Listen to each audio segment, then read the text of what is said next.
Regresamos en la Contraluz, gracias por continuar con nosotros. Hablábamos antes sobre los inicios de Panchi Maldonado, cómo en casa ya comenzaba a aprender, bueno, ya comenzaba de alguna manera solo a aprender cómo desarrollarse en la música. Me contabas que la guitarra entonces fue un elemento importante para ti, no solo porque era lo más barato y lo más fácil de conseguir, sino porque era como que el inicio, el signo que demostraba ya el inicio de la carrera musical de Panchi Maldonado.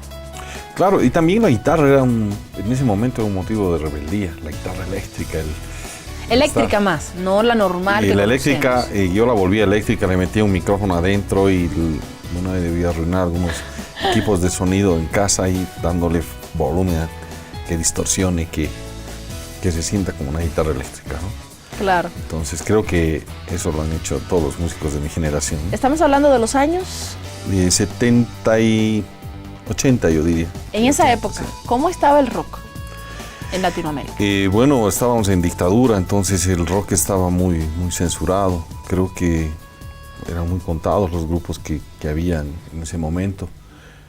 Por lo menos en Bolivia eran muy pocos. Y la música que llegaba aquí era más la música que en ese momento se llamaba de protesta, ¿no? Que nos llegaba de la Argentina, del Uruguay, de Cuba, y que se sentía más fuerte, por lo menos en mi vida, ¿no? Claro, la que marcaba de alguna forma. Panchi siempre se identificó con aquellas cuestiones que no era de lo normal, que no era lo que normalmente tenía que pasar en los jóvenes de la época. ¿Siempre fue rebelde o solo en la música? No sé. Porque tal vez es que uno siempre Te estoy mirando por tu cabello, también te estoy preguntando, ¿verdad? Porque en aquella época... Es que lo que habría que definir es qué es ser normal y qué no. Alguna vez me han dicho que, bueno, que los locos son los únicos sanos de este mundo, ¿no? Entonces, yo sí siempre... He sido siempre una persona muy apasionada de lo que hacía. Hasta para jugar, cuando jugaba con mis amigos, decían, vamos a jugar a hacer motos. Me sentía muy feliz y de ser una persona con las ganas de ser realmente una moto, ¿no? Así, darle toda la pasión. Y en todo, igual cuando hacíamos deporte, cuando jugábamos y cualquier cosa, entonces le ponía muchas ganas y le sigo poniendo, ¿no? Me estabas contando que tu papá te quitó la guitarra. ¿Cuándo fue eso?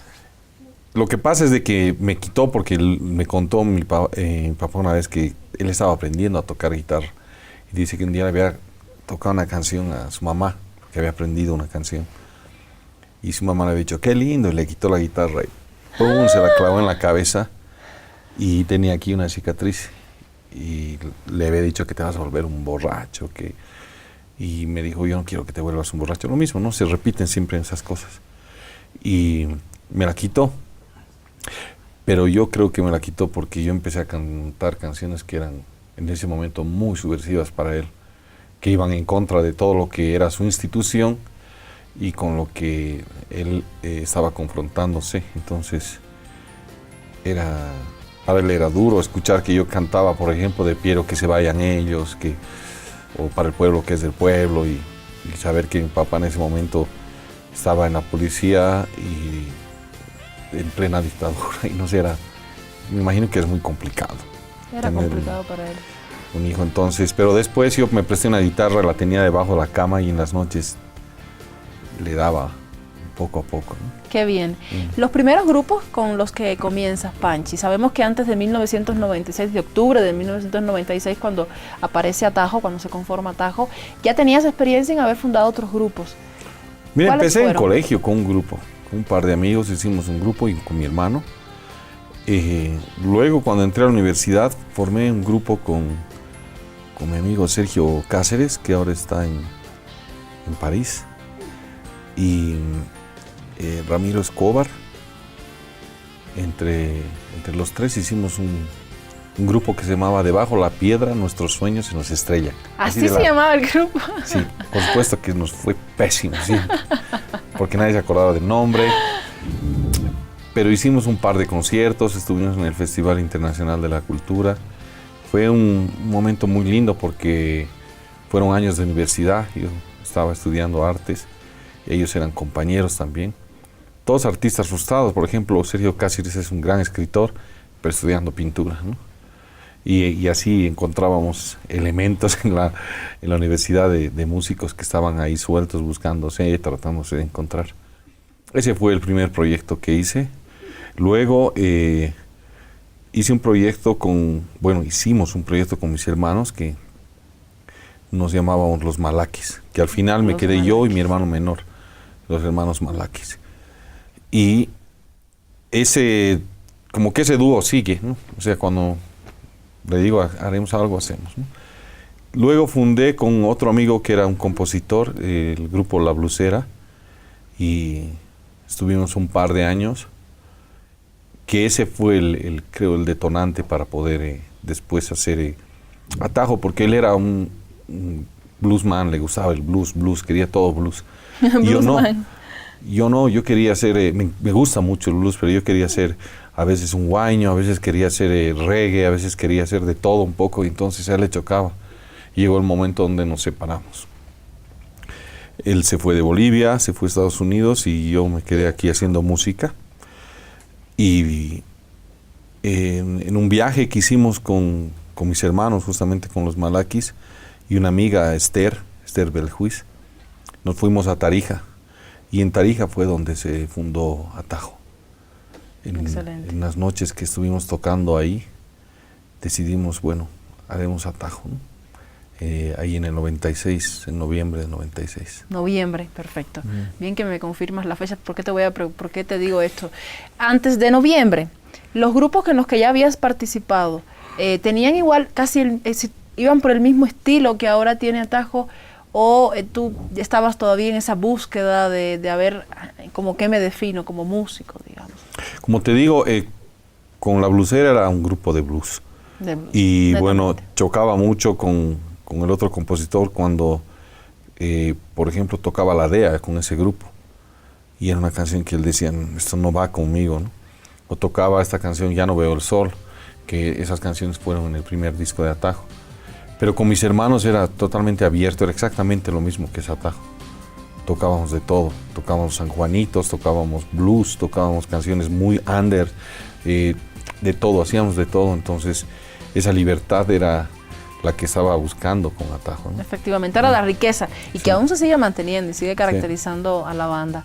¿Cuántas personas estaban en Tarija esa noche del año 1996 cuando decides fundar? Estaba mi hermano Goldie, Fali, Milton, Esther y yo. Éramos los 5 que estábamos viendo nacer este proyecto, ¿no? Y a partir de ahí volvimos a La Paz y cada uno empezó a hacer sus cosas y yo me quedé con mi hermano Milton. Mi hermano Goldie vivía en México, se fue.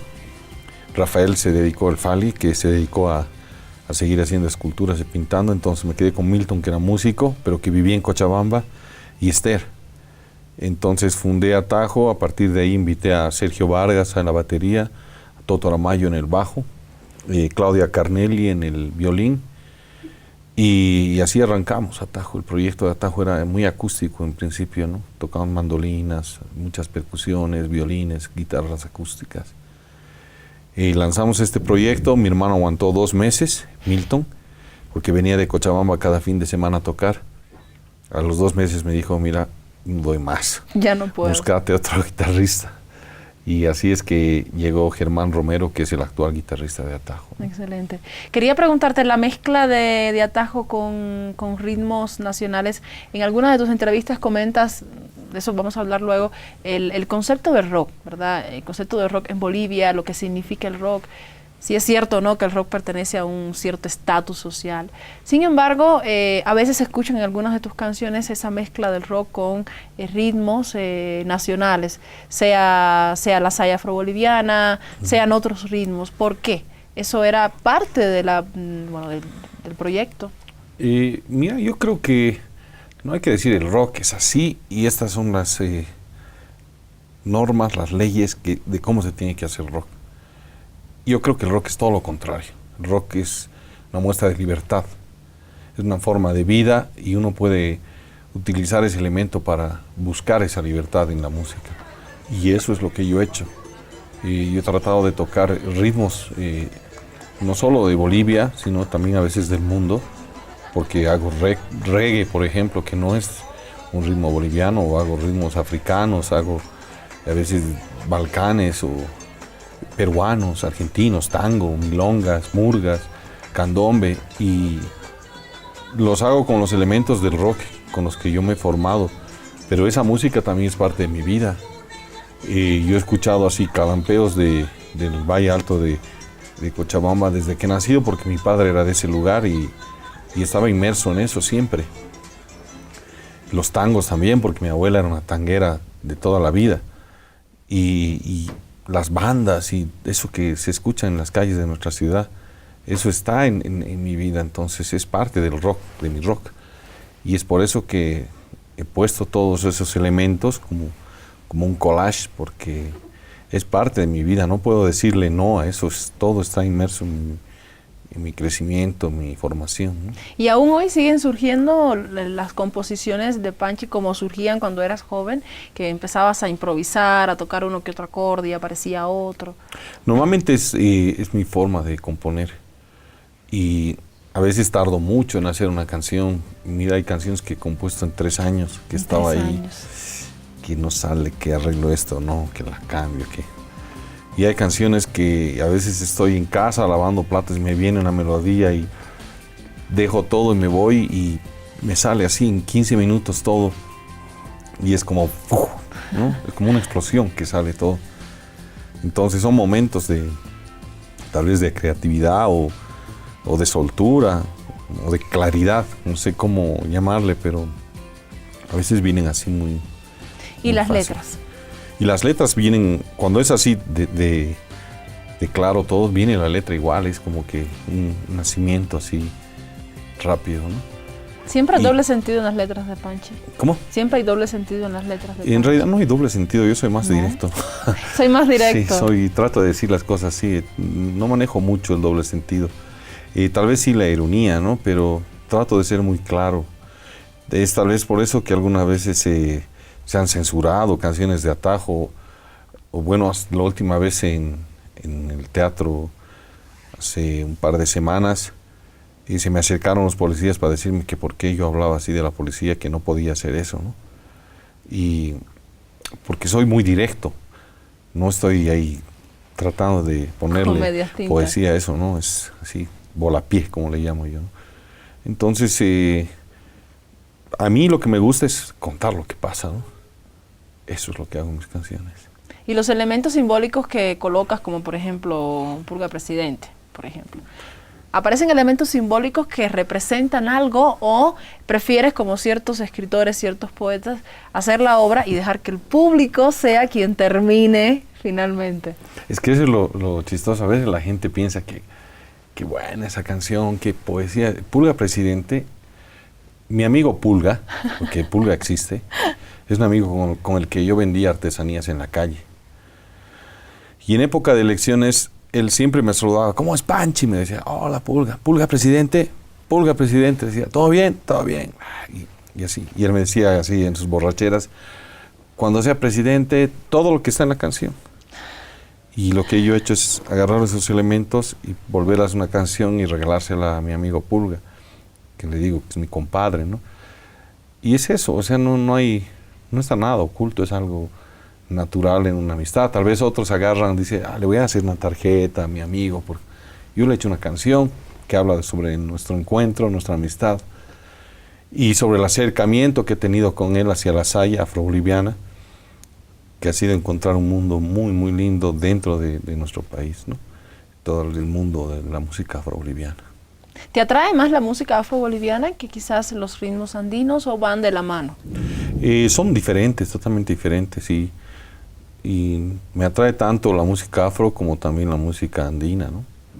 Tal vez le he conocido más la música andina, porque desde niño he estado inmerso en eso, ¿no?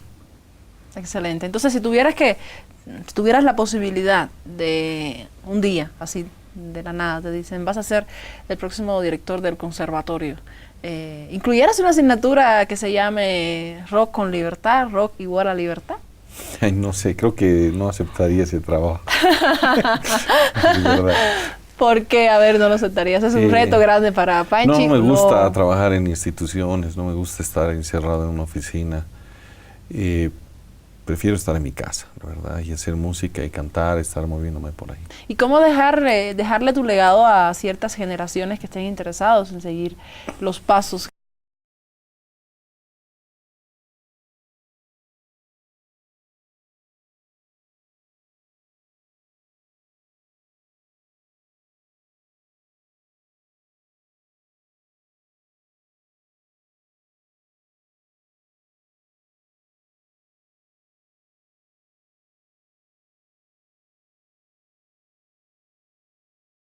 Conocemos los que más brillan, quizás en un grupo de artistas brillosos, pueden dejar legado enseñando. Hay algunos que tienen el gusto, la facilidad, les interesa, otros que no tanto. Sin embargo, hay personas que pueden empezar como tú, así solito, aprendiendo solito, ¿verdad? Robando acordes de allá. Y ahora es más fácil, ¿no? Y ahora porque es mucho más fácil. tienes internet, está todo hecho ahí, ya no tienes que buscar mucho, entonces creo que tiene más chance ahora, ¿no? Excelente. Vamos a hacer una pausa, Panchi, y al regreso ya hablemos de los nuevos proyectos que tiene Atajo, y me vas a seguir comentando de tus letras, porque si eres bien directo, me imagino que en todos debe ser directo y que en algunas de las canciones reflejan elementos especiales de la vida, de Panchi. Regresamos en unos instantes, no se nos vaya, a Contraluz conversando con Panchi Maldonado.